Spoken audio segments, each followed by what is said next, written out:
Hey everybody, so I'm here with Nathan. Hi. And we're going to go through the body composition eVolt scanner. So we're just going to show you what he does and we'll go from there. All right. So I just do my email? Yep. You put all your account information in that it asked you before, and then it'll guide you through a couple other questions, and then it will give you all the pop-ups on what to do to use the scale. And then it's pretty simple. They make it nice and easy, thankfully.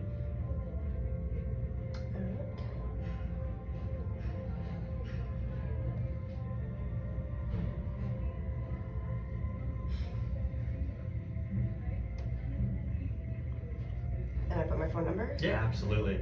And then it should ask you body composition stuff after. Enter.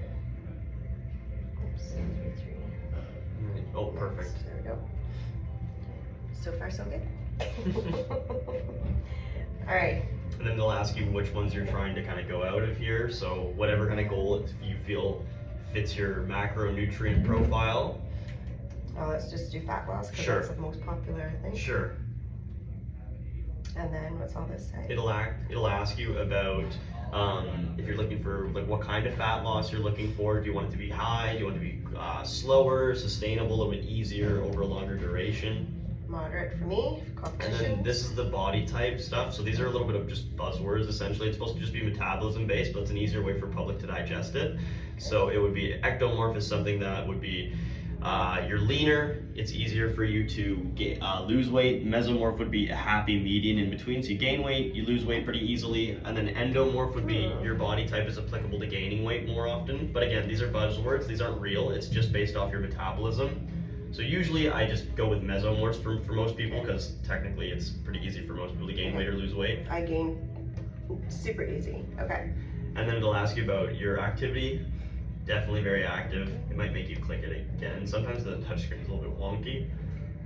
And then it'll ask you what you kind of do. Most people do the kind of combination work. Can you pick or It should give you the weight resistance and cardiovascular combination resistance. weight? Yeah, that's what most people click into, but then if you do anything else, it'll do HIIT as well. I feel like it might be. I'm gonna do that one. Yeah, sure. And then it'll ask you to do next. And then it'll go into like different kind of dieting for you. So most people do macronutrients, just because that's the average and that's what most people should be on. A lot of the fancy diets can be kind of hard on your body and end up biting you in the butt a little bit if you do it too extensively. Yeah, I do balance. Exactly. I feel like that's best for most people and healthiest is what bodies are meant for. Height, date of birth, and gender. Press next step if correct. It's just verifying all of it. Good so far. Please read the recommendations. Asking if you have any heart conditions or if you're susceptible to anything, so like pregnancy. So just press to Yeah, accept. exactly, right there. It's a little bit hard to see that. I can't see Please the read the Perfect. recommendations, then press to accept. consent. Please press approve. Please stay And then it'll off get you to the step scanner. off of it, and it'll reset, it'll calibrate, Please remove. and then it's going to guide you through. So obviously you already have your shoes and socks off, but you would be taking them off first. And then it'll guide you to step on once it prompts. Sometimes it... Oh yeah, it should be okay Ready for now. one? I Yeah. thought it would change its screen, but I guess it Alright, didn't. we're good. You are being weighed. Then it'll weigh you, Weight. and then it's going to prompt you to attach to the handles, and it has a specific way about standing so that the electrical signals don't connect to your hips. So you'll take them off, and then you'll look at the second one in the middle here, and yeah, exactly, like an A pose. Silver thumb and palm touch pads. And then put your thumb onto this one as well. You want to make sure that you're connected to all the metal bits on the handles for proper connection. Cool. Then it's going to measure. Yeah, it is really interesting. It gives you a huge breakdown of information, which is lovely to get a baseline or just to refer back to. Yeah. And then because you have the app and you have it, you have your account set up, it'll send you a copy of this. It usually takes about like 2 to 5 minutes for it to actually send it over to you, but then you can refer back to it on your phone whenever you want to. Perfect. Super convenient. Put handles And then back. there you go, you're good to go. You can plop them back on. It gives you your bio age. So your bio age is 3 years younger than your actual age, which is amazing. Woohoo. And then it'll give you your body composition. It'll tell you about your lean body mass. It'll give you your fat mass.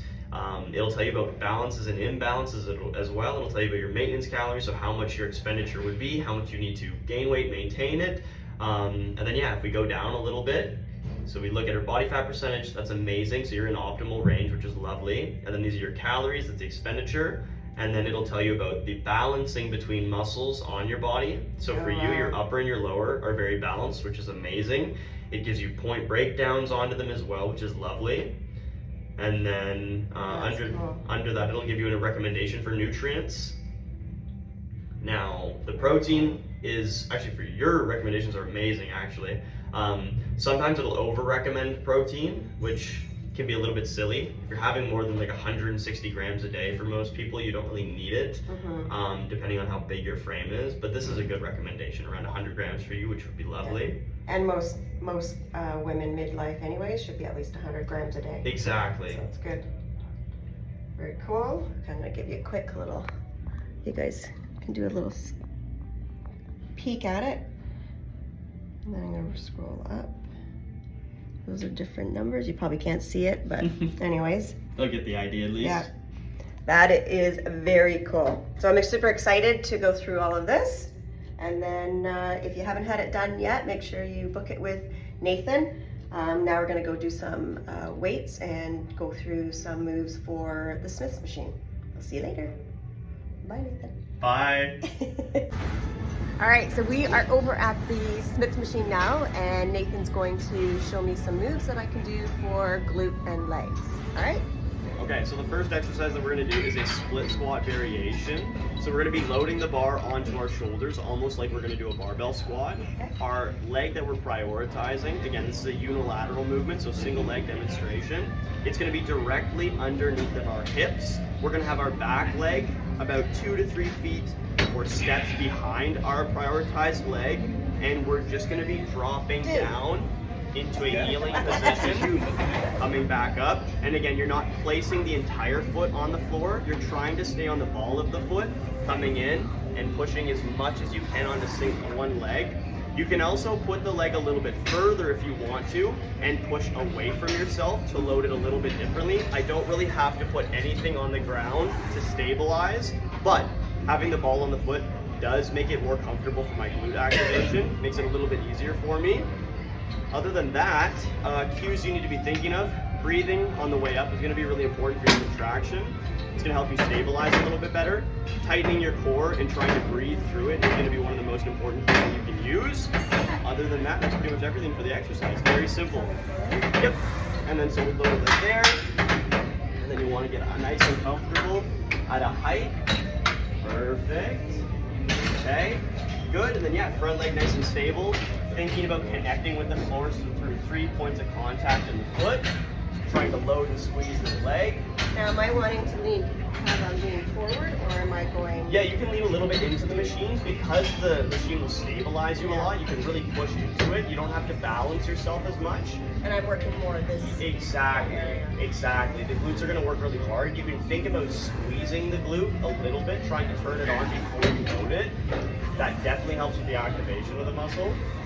And this is really good for me because of my knee injury. Absolutely, right? absolutely. Now the only thing that you want to be careful of when you have a knee injury on an exercise like this, you are loading the knee a lot. So you want to make sure that your knee over toe isn't very excessive. Otherwise, you can put a lot more stress on the tendons in the knee. So this is my injured knee. Okay. So it'll be lighter. Yes. And how does that feel? Feels good. Yeah, feels comfortable? So it's good to have this as support. Yes. Like it's not fully loaded. Exactly. You can really push into it. Whereas if it's doing it freestanding, like on a barbell, it's going to load it a lot different with the balance aspect. The stabilizer's going to have to kick in a lot more. And I don't have any weight on here right now, so but I can still feel it. Yes. In my glute area. Yes. Okay, that's Nicely done. That's amazing. good. Okay. Okay, so next exercise that we can do. The Smith machine does offer a limited selection for glute activation just because of the bar being stabilized. Now you can do a hip thrust variation on the machine. Kickbacks are an amazing exercise for the glutes. Doing kickbacks on this is a lot different though, because it's only going up and down vertically.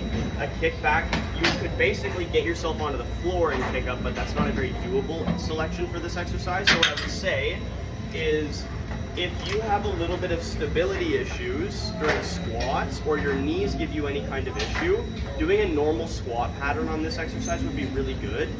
You would want to just keep same positioning in the legs, so you're doing slightly wider than hips, pointing the toes outside. And again, we're just doing a normal squat, but it is really good for the glutes, especially if you try to squeeze them before you load. You go down with them, you get to a nice stretch, and then you try to think about pushing with them, so you're almost hinging the hips a little forward as you're pressing out of the movement, and that's going to help you really push in with the glutes. You want to fully extend the hips at the top of the rep to maximize on glute activation.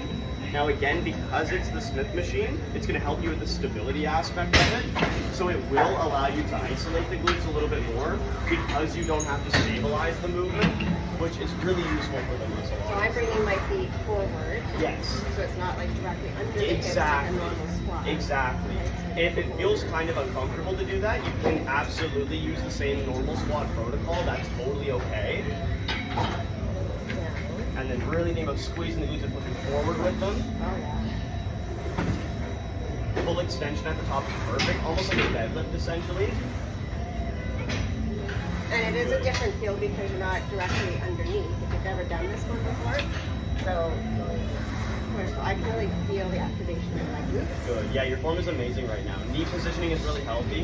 One thing that you need to look out for when you're doing squats is knees dropping in like that is really bad for the knee, but Mel's doing an amazing job keeping your knees in the perfect position. It's really healthy. Everything is nice and stacked, joint stacking wise. And I feel it a lot more, like digging into the areas that you really need it. Yes, because you're sitting down into it and pushing back out of it. Instead of it being an up and down, it's more of an acute angle. Really good. Oh, I know.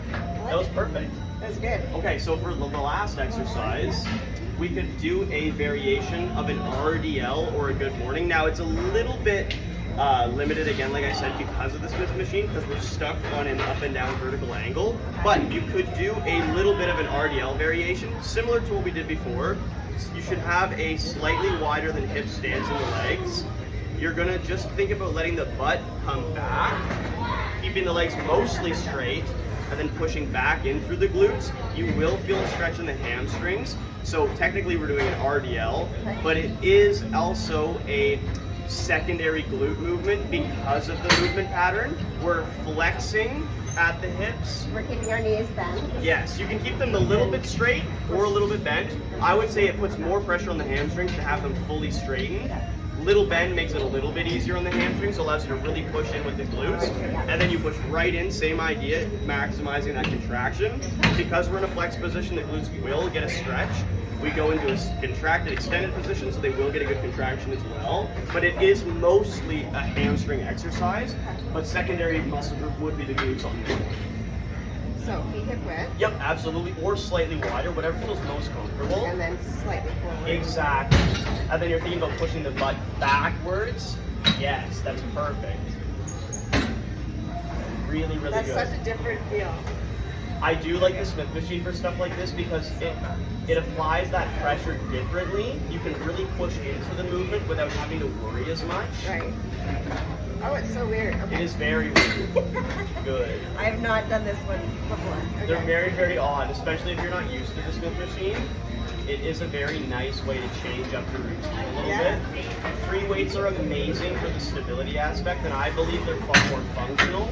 But doing an isolation on something like this where you don't have to worry about the stability is always a good option as well. Because it's like you have that support. Like Yes. you're not going to fall back. So you can So push then a you little can- bit harder, yeah. and you can use that, what you would be focusing on for stability, you can put into directly just powering through on the muscle.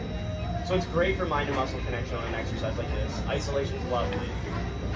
Such Really a good. different feel. So I don't have to have No, hair exactly. tipping my body forward. Exactly. And I'm really gripping the bar so like I'm kind of And then that. in that position, do you feel the hamstring stretch a little bit? Good, yeah. So as long as the legs are relatively straight, even if they're bending, you're still going to get a stretch because the hamstrings stretch when we flex as well. Yeah. But the glutes is a main flexor when we go through and extend of the hips. Okay. That was amazing though.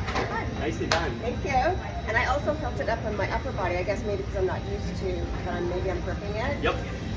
But yeah, that feels great. No, you did amazing on that. Your stability was great, even though it's not a stability exercise. Yeah. Nothing was moving out of positioning. Everything was moving exactly how it should be, so nice and fluid. That was fabulous. Awesome. Very, very well done. Thank you. All right, make sure to book your appointment with Nathan for these assessments. Okay, it's free for us right now, so go for it. Take care. Bye.